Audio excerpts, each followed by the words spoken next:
I don't know about you guys, but I consider judgment to be a pretty important part of leadership. Not just judgment in general, judgment when it matters most. Like when it comes to public safety, the economy, or maybe most importantly, judgment as commander-in-chief of the armed forces. And in the unlikely event that public safety, the economy, and use of the armed forces overlap on one day with one issue, we would have a valuable opportunity to accurately assess the judgment of leaders involved in the situation. And even better yet, in the unlikely event you have multiple leaders with conflicting strong opinions, we would find ourselves with a real unicorn opportunity to compare the perspectives and judgment of opposing leaders and then see those opinions validated or invalidated in real time, in effect delivering an instant verdict. But really, when would we ever have an opportunity like this? Right now, actually. Congrats. Because when only 5 days ago the White House announced that they wanted to have a military exercise where they fired live artillery rounds over an active interstate as a pointless, expensive, and potentially dangerous military celebration with Pete Hegseth and JD Vance in attendance, the Trump administration insisted it was safe. So safe, in fact, we didn't even need to close the interstate. Gavin Newsom, on the other hand, said, "What the fuck are you doing? I-5 is incredibly busy and also economically essential, transporting nearly $100 million in merchandise between San Diego and Orange counties every single day." Newsom went so far as to say that it's not just wrong, it's dangerous. But because the White House wouldn't back down, it forced him to make the decision to close the interstate anyway, to protect public safety at the expense of the economy, to which the White House responded that Gavin Newsom was lying, while insisting there was no public safety risk with these exercises. So with Newsom on one hand and Trump, Vance, and Hegseth on the other, putting their individual judgment on full display, we found ourselves with one of those unicorn moments. Because there's no opportunity for a tie here. We're gonna have a winner and a loser. And you will believe what happened next. Because one of those artillery shells detonated unexpectedly, raining down shrapnel on an interstate that was closed thanks to Gavin Newsom, including a 2-inch piece of shrapnel so large it dented the hood of a patrol car. And that California Highway Patrol car was only there because it was supporting JD Vance's security detail, meaning JD Vance's little celebration put police officers in harm's way. Now let me ask you, do you know what would have happened if that 2-inch piece of shrapnel had struck a passenger car or a motorcycle or maybe the windshield of a 25-ton freight truck traveling 60 miles per hour on a busy interstate? Thankfully,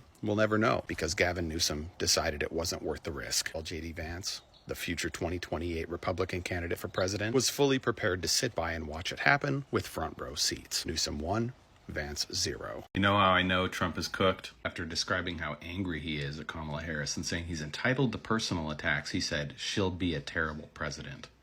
Not she would be. She will be a terrible president. I think he's mostly given up, and it explains why he's flapping around like a naked skydiver, talking about crashed helicopters and insulting members of the military, making up stuff about Taylor Swift. He got shot, and he only got to get like 3 days of news out of it. That's pretty tough for a guy like him. RNC went over like a rotten carcass at a dinner party, and JD Vance is a worse public speaker than an actual blow-up doll. He's cooked. He knows it. Everyone else knows it. Let's just finish the job.